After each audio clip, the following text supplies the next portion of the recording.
عجیب اما واقعی. کمیته‌ای که خودش رأی صادر شده توسط خودش رو نقض کرد.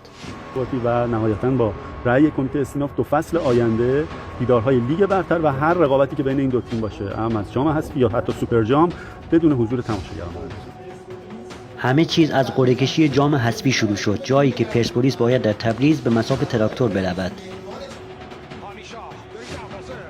در پی حوادث بازی دو تیم پرسپولیس و تراکتور در فصل قبل، کمیته انضباطی حکمی صادر کرد که طی اون حکم مقرر شد بازی‌های دو تیم پرسپولیس و تراکتور در 2 فصل آتی در تمامی رقابت‌ها بدون حضور تماشاگران برگزار شود و استیناف هم حکم صادر را تایید نمود. اما به یکباره طی چرخشی عجیب، کمیته استیناف رأی خودش را نقض کرد و گفت چون در رأی صادر اشتباه تایپی رخ داده، بازی‌های جام حذفی و سوپر جام جزء محرومیت از حضور هواداران نیست. حالا شما تو کامنت ها به من بگید علت تغییر این رأی چی بود؟